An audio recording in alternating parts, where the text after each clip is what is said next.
प्रेरित 13 अध्याय। बर्नबा और साउलଙ୍କୁ प्रेरणा। सेतेबेले आंतियोखिया स्थित मंडली रे बर्नबा सिमियोन, जहाकु नगर बोली कहंती, कुरनियर लुकियो और सामंत राजा हेरोदଙ୍କ सहपालित मनहेम व साउल एपरि भाववादी व शिक्षक माने थिले। से माने प्रभुଙ୍କ सेवा व उपवास करुथिबा समय रे पवित्र आत्मा कहिले, जेउ कर्म निमंते आम्भे बर्नबा और साउलଙ୍କୁ आह्वान करियछु, सेथिपाई सेमानଙ୍କୁ पृथक कर। सेथिरे सेमाने उपवास व प्रार्थना कलाउतारे सेमानଙ୍କ उपरे हस्तार्पण करी सेमानଙ୍କୁ विदाय देले। साइप्रस रे कार्य। एही प्रकार सेमाने पवित्र आत्मा द्वारा प्रेरित होई सेलुकिया को गले। सेठारे सेमाने जहाज रे चढ़ी साइप्रस को गले। सेमाने सालामिन रे पहुंचिला अवतारे जिहुदी माननको समस्त समाजगृह रे ईश्वरंकर वाक्य प्रचार करबा को लागिले। आउ जहन मध्य परिचारक स्वरूपे सेमानଙ୍କ सहित थिले। पुणी सेमाने समस्त द्वीप परिभ्रमण करी फापोस को आसी जने मायामी भंड भाववादी की देखिले। से जने जिहुदी आउ तार नाम बर्जिसु।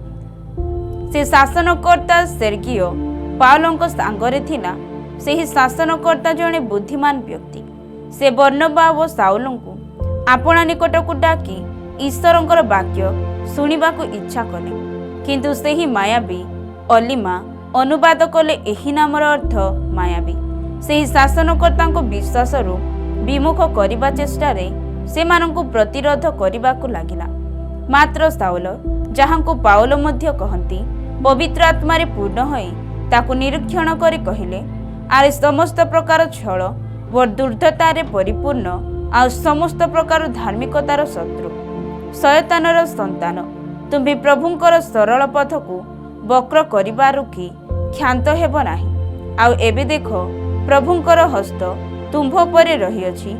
तुम्हें अंध होई केतेक समय पर्यंत सूर्य देखिब नाही। से क्षणी कुहुड़ी ओ अंधकार ताकू घोड़ाई पकाइला। तेणु ताकू हाथ धरी बाट कढ़ाइबा निमंते से एणे तेणे दरांडी लोक खोजिबाकू लागिले। सेही शासनकर्ता एही घटना देखि प्रभुंक शिक्षारे आश्चर्य होई विश्वास कले। पिसिदियार आंतियोखियारे कार्य। परे पाउल ओ तांको संगी माने पाफोरु जलयात्रा करी पंपुलियार पर्गी को आसिले। किंतु जहन सेमानଙ୍କୁ परित्याग करी जेरुसालेम को बाहुड़ी गले। से माने पर्गी ठारे यात्रा करी पिसिदियार आंतियोखियारे पहुंचिले। आ विश्राम बार समाजगृह को जाई बसिले। पुणी व्यवस्था और भाववादी शास्त्र पाठ परे समाजगृहर अध्यक्ष माने सेमानଙ୍କ निकट को एहा कही पठाइले, भाई माने लोकमानଙ୍କ निमंते जदि आपणଙ୍କର कौनसी उपदेशर कथा अछि तेबे कुहंतु। सेथिरे पाउल ठिया होई हस्तरे संकेत करी कहिबाकू लागिले, हे इस्राएलीय लोकमाने व ईश्वर भयकारी माने श्रवण करंतु। एही इस्राएलर जातिर ईश्वर आम्भमानଙ୍କ पितृपुरुष मानଙ୍କୁ मननीत कले। आउ सेमाने मिस्र देशरे प्रवास करुथिबा समयरे सेमानଙ୍କୁ उन्नत कले। पुणी पराक्रमी बाहु द्वारा सेठारु सेमानଙ୍କୁ कढ़ाई आनिले। परे प्राय 40 वर्ष पर्यंत प्रांतरे से सेमानଙ୍କର व्यवहार सह्य कले। पुणी किनान देशरे 7 गोटी जातिक विनाश करी प्राय 450 वर्ष पर्यंत सेमानଙ୍କ देश अधिकार स्वरूप देले। एथि उतारे भाववादी सामुएलଙ୍କ पर्यंत विचारकर्ता मानଙ୍କୁ नियुक्त कले। तत्परे सेमाने जणे राजा पाइबा निमंते प्रार्थना कले। आ ईश्वर 40 वर्ष पर्यंत बिन्यामीन गोष्ठीर किसंक पुत्र साउलଙ୍କୁ सेमानଙ୍କୁ देले। परे से तांकु पदच्युत करी सेमानଙ୍କର राजा हेबा निमंते दाऊदଙ୍କୁ उत्थापन कले। से मध्य तांको विषय साक्ष्य दे कहिले, आम्भे जिसयर पुत्र दाऊदଙ୍କୁ पाइछु। से आम्भर मनर मत व्यक्ति, से समस्त विषय आम्भर इच्छा पालन करिब। तांको वंशरु ईश्वर प्रतिज्ञा अनुसार इस्राएल निमंते जने त्राणकर्ता अर्थात जीशुଙ୍କୁ उत्पन्न करियछंती। ତାହାଙ୍କ ଆଗମନ ପୂର୍ବେ ଜହନ ସମସ୍ତ ଇସ୍ରାଏଲ ଲୋକଙ୍କ ନିକଟରେ ପ୍ରଥମରେ ମନ ପରିବର୍ତ୍ତନର ବାପ୍ତିସ୍ମ ଘୋଷଣା କରିଥିଲେ। ଆଉ ଜହନ ଆପଣାର ନିରୂପିତ କର୍ମ ସମାପ୍ତ କରୁ କରୁ କହିଲେ, ମୁଁ ଯେଭଳି ତୁମ୍ଭେମାନେ କହୁଅଛ ମୁଁ ସେ ନୁହେଁ, କିନ୍ତୁ ଦେଖ ମୋ ପଛରେ ଜଣେ ଆସୁଅଛନ୍ତି, ତାହାଙ୍କ ପାଦର ପାଦୁକା ଫିଟାଇବାକୁ ମୁଁ ଯୋଗ୍ୟ ନୁହେଁ। ହେ ଭାତୃବୃନ୍ଦ, ଅବ୍ରାହମଙ୍କ ବଂଶର ସନ୍ତାନ ସନ୍ତତି ଓ ଆପଣମାନଙ୍କ ମଧ୍ୟରୁ ଈଶ୍ୱର ଭୟକାରୀମାନେ ଆମ୍ଭମାନଙ୍କ ନିକଟରୁ ଏହି ପରିତ୍ରାଣର ବାକ୍ୟ ପ୍ରେରିତ ହୋଇଅଛି। କାରଣ ଜେରୁସାଲେମ ନିବାସୀମାନେ ଆଉ ସେମାନଙ୍କର ଅଧ୍ୟକ୍ଷଗଣ ତାହାଙ୍କୁ ପୁଣି ପ୍ରତି ବିଶ୍ରାମ ବାରରେ ପାଠ କରାଯାଉଥିବା ଭାବବାଦୀମାନଙ୍କର ବାକ୍ୟ ସବୁକୁ ନ ଜାଣିବାରୁ ତାହାଙ୍କୁ ଦୋଷୀ କରି ସେ ସମସ୍ତ ସଫଳ କଲେ। ଆଉ ପ୍ରାଣଦଣ୍ଡର କୌଣସି କାରଣ ନ ପାଇଲେ ସୁଦ୍ଧା ତାହାଙ୍କୁ ବୋଧ କରିବା ନିମନ୍ତେ ପିଲାତକୁ ନିବେଦନ କଲେ। ପୁଣି ତାହାଙ୍କ ବିଷୟରେ ଯାହା ସବୁ ଲେଖା ଅଛି ସେ ସମସ୍ତ ସେମାନେ ପୂର୍ଣ୍ଣ କଲା ଅବତାରେ ତାହାଙ୍କୁ କ୍ରୁଶରୁ ଓହ୍ଲାଇ ଆଣି ସମାଧିରେ ରଖିଦେଲେ। କିନ୍ତୁ ଈଶ୍ୱର ତାହାଙ୍କୁ ମୃତ୍ୟୁମାନଙ୍କ ମଧ୍ୟରୁ ଉଠାଇଲେ। ପୁଣି ଯେଉଁମାନେ ତାହାଙ୍କ ସହିତ ଗାଲିଲୀରୁ ଜେରୁସାଲେମକୁ ଆସିଥିଲେ ସେମାନେ ଅନେକ ଦିନ ପର୍ଯ୍ୟନ୍ତ ତାହାଙ୍କ ଦର୍ଶନ ପାଇଲେ। ସେମାନେ ବର୍ତ୍ତମାନ ଲୋକମାନଙ୍କ ନିକଟରେ ତାହାଙ୍କର ସାକ୍ଷୀ। ଆଉ ପିତୃପୁରୁଷମାନଙ୍କ ନିକଟରେ କୃତ ପ୍ରତିଜ୍ଞା ବିଷୟରେ ଆମ୍ଭେମାନେ ଆପଣମାନଙ୍କୁ ଏହି ସୁସମାଚାର ଜଣାଉଅଛୁ ଯେ ଈଶ୍ୱର ଯୀଶୁଙ୍କୁ ଉତ୍ଥାପନ କରି ସେମାନଙ୍କର ସନ୍ତାନ ଯେ ଆମ୍ଭମାନଙ୍କ ପ୍ରତି ସେହି ପ୍ରତିଜ୍ଞା ସଫଳ କରିଅଛନ୍ତି। ଯେପରି ଦ୍ୱିତୀୟ ଗୀତରେ ମଧ୍ୟ ଲେଖା ଅଛି, ତୁମ୍ଭେ ଆମ୍ଭର ପୁତ୍ର, ଆଜି ଆମ୍ଭେ ତୁମ୍ଭକୁ ଜନ୍ମ ଦେଲୁ। ସେ ଯେ ତାହାଙ୍କୁ ମୃତ୍ୟୁମାନଙ୍କ ମଧ୍ୟରୁ ଉଠାଇଅଛନ୍ତି, ପୁଣି ସେ ଯେ ଆଉ କ୍ଷୟ ସ୍ଥାନକୁ ଫେରିବେ ନାହିଁ, ଏହି ବିଷୟରେ ସେ ଏହି ପ୍ରକାର କହିଅଛନ୍ତି, ଆମ୍ଭେ ଦାଉଦଙ୍କ ନିକଟରେ ପ୍ରତିଜ୍ଞାତ ପବିତ୍ର ଓ ଅଟଳ ଆଶୀର୍ବାଦ ସବୁ ତୁମ୍ଭମାନଙ୍କୁ ପ୍ରଦାନ କରିବା। ପୁଣି ସେ ମଧ୍ୟ ଆଉ ଗୋଟିଏ ଗୀତରେ କହିଅଛନ୍ତି, ତୁମ୍ଭେ ଆପଣା ଭକ୍ତକୁ କ୍ଷୟ ପାଇବାକୁ ଦେବ ନାହିଁ।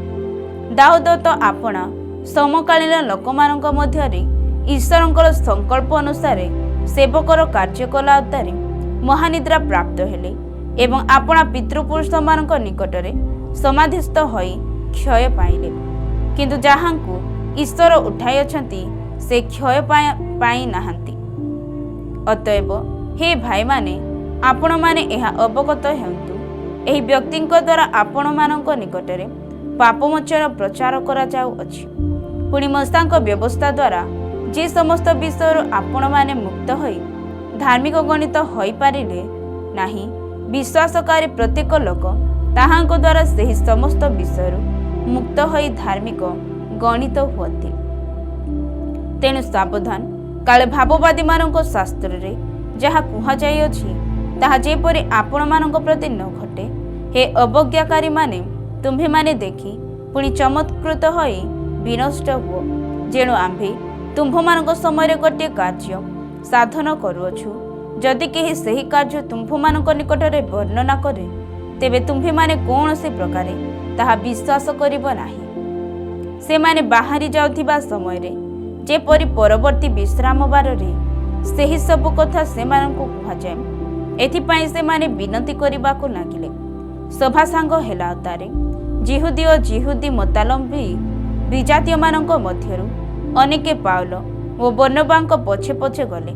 ସେମାନେ ସେମାନଙ୍କ ସହିତ କଥାବାର୍ତ୍ତା କରି ଈଶ୍ୱରଙ୍କ ଅନୁଗ୍ରହରେ ସ୍ଥିର ହୋଇ ରହିବାକୁ ସେମାନଙ୍କୁ ପ୍ରବର୍ତ୍ତାଇଲେ। ପୁଣି ପରବର୍ତ୍ତୀ ବିଶ୍ରାମ ବାରରେ ପ୍ରାୟ ସମସ୍ତ ନଗରୀବାସୀ ଈଶ୍ୱରଙ୍କର ବାକ୍ୟ ଶୁଣିବା ନିମନ୍ତେ ଏକତ୍ରିତ ହେଲେ। କିନ୍ତୁ ଯିହୁଦୀମାନେ ଲୋକସମୂହକୁ ଦେଖି ଈର୍ଷାରେ ପୂର୍ଣ୍ଣ ହେଲେ। ପୁଣି ନିନ୍ଦା କରୁ କରୁ ପାଉଲଙ୍କ କଥାରେ ପ୍ରତିବାଦ କରିବାକୁ ଲାଗିଲେ।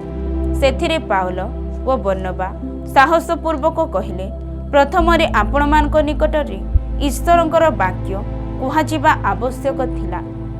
ଆପଣମାନେ ତାହା ଅଗ୍ରାହ୍ୟ କରି ଆପଣାକୁ ଅନନ୍ତ ଜୀବନର ଅଯୋଗ୍ୟ ବୋଲି ବିଚାର କରୁଥିବାରୁ ଦେଖନ୍ତୁ, ଆମ୍ଭେମାନେ ବିଜାତୀୟମାନଙ୍କ ନିକଟକୁ ଯାଉଅଛୁ। କାରଣ ପ୍ରଭୁ ଆମ୍ଭମାନଙ୍କୁ ଏହି ପ୍ରକାର ଆଜ୍ଞା ଦେଇଅଛନ୍ତି, ଆମ୍ଭେ ବିଜାତୀୟମାନଙ୍କର ଆଲୋକ ସ୍ୱରୂପେ ତୁମ୍ଭକୁ ସ୍ଥାପନ କରିଅଛୁ, ଯେପରି ତୁମ୍ଭେ ପୃଥିବୀର ପ୍ରାନ୍ତ ପର୍ଯ୍ୟନ୍ତ ପରିତ୍ରାଣ ସ୍ୱରୂପ ହେବ। ବିଜାତୀୟମାନେ ଏହା ଶୁଣି ଆନନ୍ଦିତ ହେଲେ ଆଉ ଈଶ୍ୱରଙ୍କ ବାକ୍ୟର ଗୌରବ କରିବାକୁ ଲାଗିଲେ।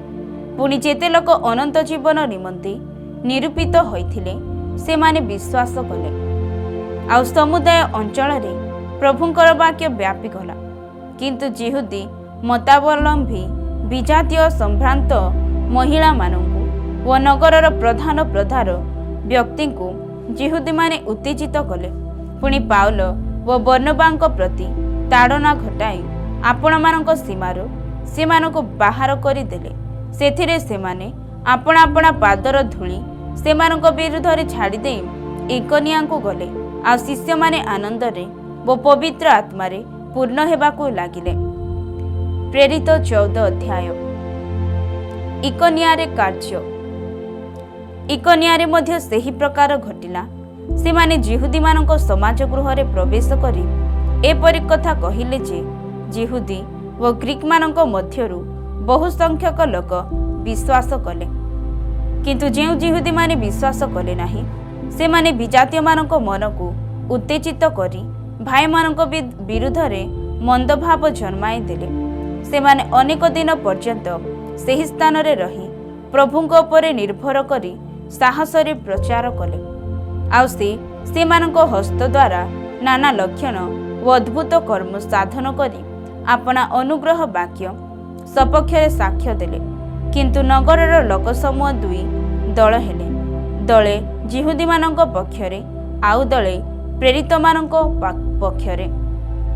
ଯେତେବେଳେ ବିଜାତି ଓ ଯିହୁଦୀମାନେ ସେମାନଙ୍କର ଅଧ୍ୟକ୍ଷମାନଙ୍କ ସହିତ ସେମାନଙ୍କ ପ୍ରତି ଦୌରାତ୍ମ୍ୟ କରିବାକୁ ଓ ପଥର ଫୋପାଡ଼ିବାକୁ ଉଠିଲେ ସେତେବେଳେ ସେମାନେ ତାହା ଜାଣିପାରି ଲୁକାୟନିର ଲୁସ୍ତ୍ରା ଓ ଦର୍ବି ନଗର ପୁଣି ଚାରିଆଡ଼ର ଅଞ୍ଚଳକୁ ପଳାଇଗଲେ। ଆଉ ସେମାନେ ସେଠାରେ ସୁସମାଚାର ପ୍ରଚାର କରିବାକୁ ଲାଗିଲେ। ଲୁସ୍ତ୍ରା ଓ ଦର୍ବିରେ କାର୍ଯ୍ୟ। ଲୁସ୍ତ୍ରାରେ ଜଣେ ଲୋକ ରହୁଥିଲା। ତାର ପାଦ ଦୁର୍ବଳ, ସେ ମାତୃଗର୍ଭରୁ ଖଞ୍ଜ, ଆଉ ସେ କେବେ ଚାଲି ନଥିଲା। ସେହି ଲୋକଟି ପାଉଲଙ୍କର ପ୍ରଚାର ଶୁଣୁଥିଲା। ପାଉଲ ତାକୁ ଏକ ଦୃଷ୍ଟିରେ ଚାହିଁ ସୁସ୍ଥ ହେବା ପାଇଁ ତାର ବିଶ୍ୱାସ ଥିବାର ଦେଖି ଉଚ୍ଚସ୍ୱରରେ କହିଲେ, ତୁମ୍ଭର ପାଦରେ ଭାର ଦେଇ ସିଧା ଠିଆ ହୁଅ। ସେଥିରେ ସେ କୁଦା ମାରି ଚାଲିବାକୁ ଲାଗିଲା। ପାଉଲ ଯାହା କରିଅଛନ୍ତି ଲୋକସମୂହ ତାହା ଦେଖି ଲୁକାୟନିଆ ଭାଷାରେ ଉଚ୍ଚସ୍ୱରରେ କହିବାକୁ ଲାଗିଲେ, ଦେବତାମାନେ ମନୁଷ୍ୟ ରୂପରେ ଆମ୍ଭମାନଙ୍କ ମଧ୍ୟକୁ ଓହ୍ଲାଇ ଆସିଅଛନ୍ତି। ସେମାନେ ବର୍ଣ୍ଣବାଙ୍କୁ ବୃହସ୍ପତି ବୋଲି କହିଲେ। ପୁଣି ପାଉଲ ପ୍ରଧାନ ବକ୍ତା ଥିବାରୁ ତାହାକୁ ବୁଧ ବୋଲି କହିଲେ। ନଗର ସମ୍ମୁଖରେ ଥିବା ବୃହସ୍ପତିଙ୍କ ମନ୍ଦିରର ଯାଜକ କେତେକ ବୃଷ ଓ ପୁଷ୍ପହାର ଦ୍ୱାରା ନିକଟକୁ ଆଣି ଲୋକସମୂହ ସହିତ ବଳି ଦେବାକୁ ଇଚ୍ଛା କରିଥିଲେ।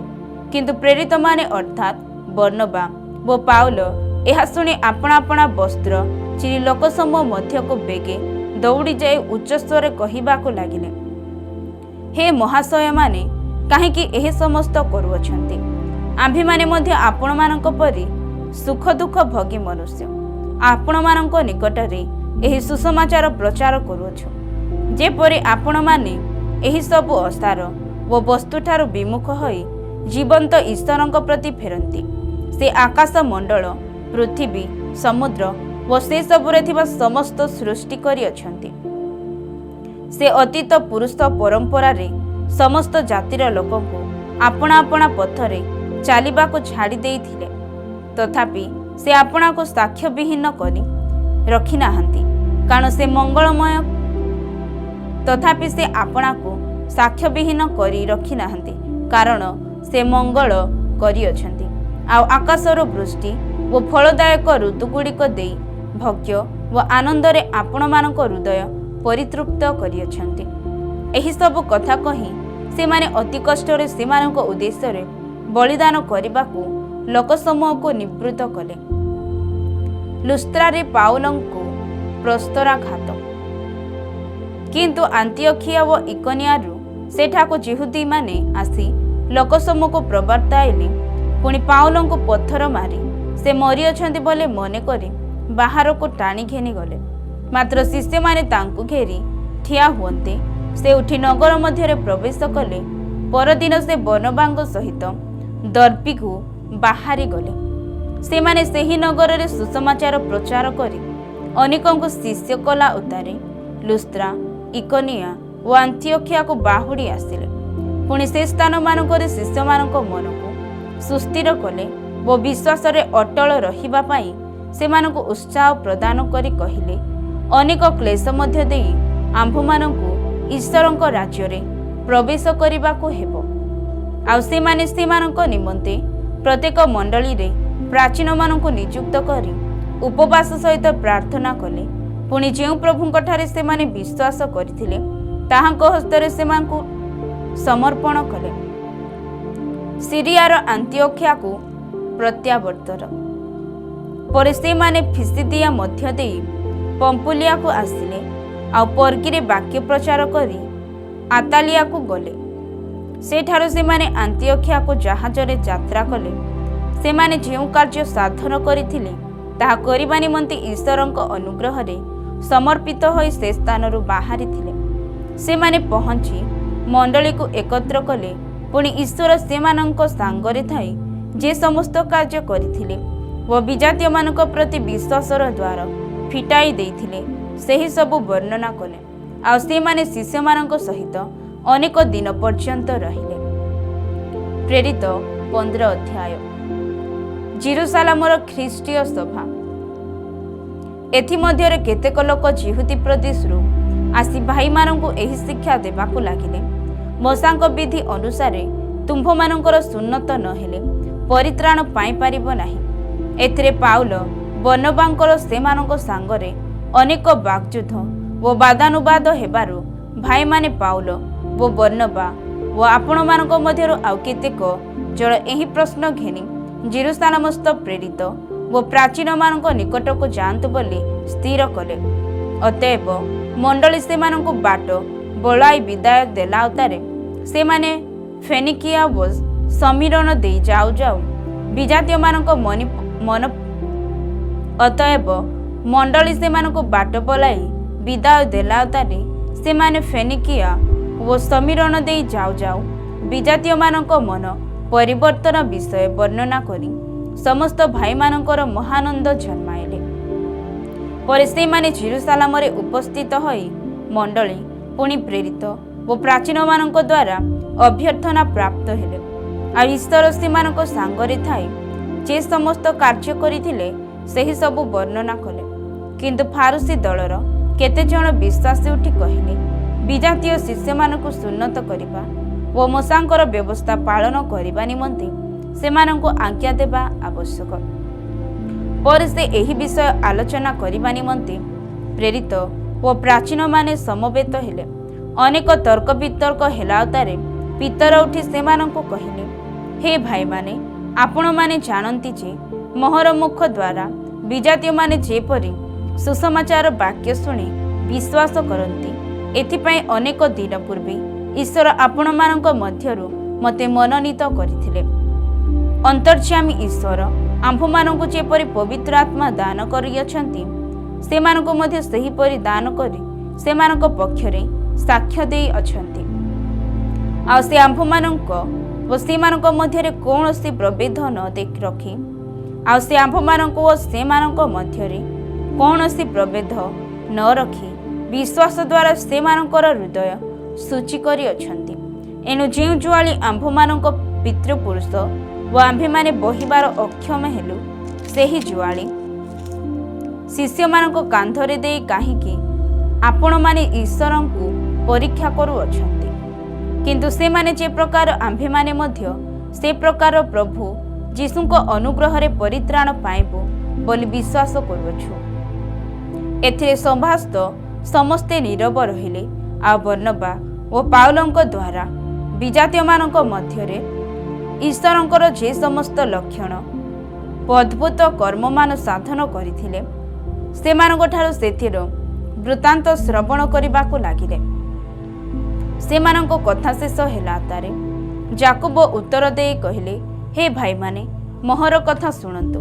ଈଶ୍ୱର ଆପଣା ନିମନ୍ତେ ବିଜାତୀୟମାନଙ୍କ ମଧ୍ୟରୁ ଦଳ ଲୋକ ଗ୍ରହଣ କରିବା ପାଇଁ କି ପ୍ରକାରେ ପ୍ରଥମେ ସେମାନଙ୍କ ପ୍ରତି କୃପାଦୃଷ୍ଟି କରିଥିଲେ ତାହା ସିମନ ବର୍ଣ୍ଣନା କରିଅଛନ୍ତି। ପୁଣି ଭାବବାଦୀମାନଙ୍କର ବାକ୍ୟ ଏହା ସହିତ ମିଶୁଅଛି, ଯେପରି ଲେଖାଅଛି, ଏଥିରେ ଆମ୍ଭେ ବାହୁଡ଼ି ଆସି ଦାଉଦର ପତିତ ଆବାସ ପୁନଃନିର୍ମାଣ କରିବା, ପୁଣି ତାହାର ଧ୍ୱଂସ ସ୍ଥାନ ସବୁ ପୁନଃନିର୍ମାଣ କରି ତାହା ପୁନଃସ୍ଥାପନ କରିବା, ଯେପରି ଅବଶିଷ୍ଟ ଲୋକେ ଓ ଯେ ସମସ୍ତ ବିଜାତି ଆମ୍ଭ ନାମରେ ଖ୍ୟାତ, ସେମାନେ ପ୍ରଭୁଙ୍କୁ ଅନ୍ୱେଷଣ କରନ୍ତି। ସର୍ବସାଧନ କର୍ତ୍ତା ପ୍ରଭୁ ଏହା କହନ୍ତି। ଯୁଗ ଆରମ୍ଭରୁ ଈଶ୍ୱର ଆପଣାର ସମସ୍ତ କର୍ମ ଜ୍ଞାତ ଅଟନ୍ତି। ଅତଏବ ମୋହର ବିଚାର ଏହି, ବିଜାତୀୟମାନଙ୍କ ମଧ୍ୟରୁ ଯେଉଁମାନେ ଈଶ୍ୱରଙ୍କ ପ୍ରତି ଫେରନ୍ତି ସେମାନଙ୍କୁ ଆମ୍ଭେମାନେ ଭାରଗ୍ରସ୍ତ କରିବା ନାହିଁ, କିନ୍ତୁ ପ୍ରତିମା ସମ୍ବନ୍ଧୀୟ ଅଶୁଚିତା ପରଦାର ଶ୍ୱାସରୋଧ ଦ୍ୱାରା ମୃତ ପ୍ରାଣୀ ଓ ରକ୍ତରୁ ପୃଥକ୍ ରହିବା ନିମନ୍ତେ ଆମ୍ଭେମାନେ ସେମାନଙ୍କୁ ଲେଖୁ। କାରଣ ପ୍ରାଚୀନ କାଳରୁ ପ୍ରତି ନଗରରେ ମୂଷାଙ୍କର ପ୍ରଚାରକମାନେ ଅଛନ୍ତି, ଯେଣୁ ପ୍ରତି ବିଶ୍ରାମ ବାରରେ ସମାଜଗୃହ ସମୂହରେ ତାହାଙ୍କ ବ୍ୟବସ୍ଥା ପାଠ କରାଯାଉଅଛି। ଅନଜିହୁଦୀ ବିଶ୍ୱାସୀମାନଙ୍କ ନିକଟକୁ ପତ୍ର।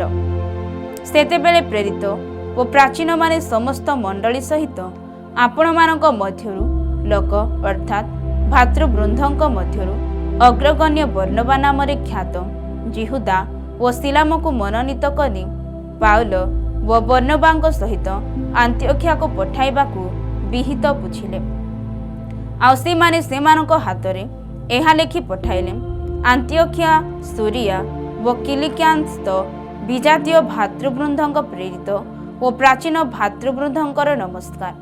ଆମ୍ଭେମାନେ ଶୁଣିଅଛୁ ଯେ ଆମ୍ଭେମାନେ ଯେଉଁ ଲୋକମାନଙ୍କୁ କୌଣସି ଆଜ୍ଞା ଦେଇନାହୁଁ, ଆମ୍ଭମାନଙ୍କ ମଧ୍ୟରୁ ଏ ପ୍ରକାର କେତେକ ଲୋକ କଥା ଦ୍ୱାରା ଆପଣମାନଙ୍କର ମନକୁ ଅସ୍ଥିର କରି ଆପଣମାନଙ୍କୁ ଉଦ୍ବିଗ୍ନ କରିଅଛନ୍ତି। ଏଥିନିମନ୍ତେ ଆମ୍ଭମାନଙ୍କର ପ୍ରିୟପାତ୍ର ଯେଉଁ ବର୍ଣ୍ଣବା ଓ ପାଉଲ ଆମ୍ଭମାନଙ୍କ ପ୍ରଭୁ ଯୀଶୁ ଖ୍ରୀଷ୍ଟଙ୍କ ନାମ ନିମନ୍ତେ ପ୍ରାଣପଣ କରିଅଛନ୍ତି। ଆମ୍ଭେମାନେ ଏକମତ ହୋଇ କେତେକ ଲୋକଙ୍କୁ ମନୋନୀତ କରି ସେମାନଙ୍କ ସହିତ ଆପଣମାନଙ୍କ ନିକଟକୁ ପଠାଇବା ବିହିତ ବୁଝିଲୁ।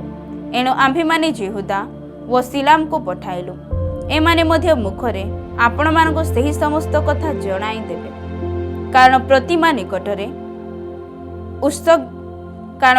ନିକଟରେ ଉତ୍ସର୍ଗୀକୃତ ପ୍ରସାଦ ରକ୍ତ ଶ୍ୱାସରୋଧ ଦ୍ୱାରା ମୃତ ପ୍ରାଣୀର ମାଂସ ଓ ପରଦାରୁ ପୃଥକ୍ ରହିବା, ଏହି କେତୋଟି ଆବଶ୍ୟକୀୟ ବିଷୟ ବ୍ୟତୀତ ଆପଣମାନଙ୍କ ଉପରେ ଆଉ ଅଧିକ ଭାର ନ ଦେବାକୁ ପବିତ୍ର ଆତ୍ମା ଓ ଆମ୍ଭମାନଙ୍କ ଦୃଷ୍ଟିରେ ବିହିତ ବୋଧ ହେଲା।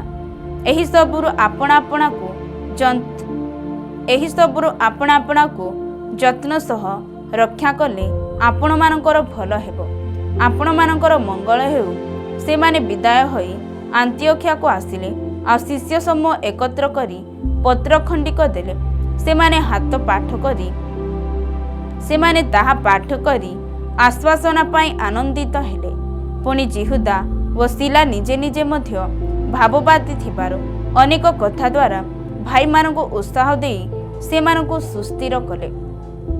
ଆଉ ସେମାନେ ସେଠାରେ କେତେକ କାଳ ଯାପନ କଲାଉତାରେ ସେମାନଙ୍କୁ ପ୍ରେରଣ କରିଥିବା ଲୋକମାନଙ୍କ ନିକଟକୁ ବାହୁଡ଼ି ଯିବାକୁ ଭାଇମାନଙ୍କ ଠାରୁ ଶାନ୍ତିରେ ବିଦାୟ ନେଲେ। କିନ୍ତୁ ସିଲା ସେଠାରେ ରହିବା ଉତ୍ତମ ବୋଧ କଲେ। ପୁଣି ପାଉଲ ଓ ବର୍ଣ୍ଣବା ଆନ୍ତିଓଖିଆରେ ରହି ଅନ୍ୟାନ୍ୟ ଅନେକ ଲୋକଙ୍କ ସହିତ ମଧ୍ୟ ପ୍ରଭୁଙ୍କ ବାକ୍ୟ ଶିକ୍ଷା ଦେଇ ସୁସମାଚାର ପ୍ରଚାର କରିବାକୁ ଲାଗିଲେ। ପାଉଲ ଓ ବର୍ଣ୍ଣବାଙ୍କ ମଧ୍ୟରେ ବିଚ୍ଛେଦ। କେତେକ ଦିନ ପରେ ପାଉଲ ବର୍ଣ୍ଣବାଙ୍କୁ କହିଲେ, ଆସ, ଆମ୍ଭେମାନେ ଯେଉଁ ସବୁ ନଗରରେ ପ୍ରଭୁଙ୍କ ବାକ୍ୟ ପ୍ରଚାର କରିଥିଲୁ, ସେହି ସମସ୍ତ ନଗରକୁ ଏବେ ବାହୁଡ଼ି ଯାଇ ଭାଇମାନଙ୍କୁ ସାକ୍ଷାତ କରି ସେମାନେ କି ପ୍ରକାର ଅଛନ୍ତି ଦେଖିବା।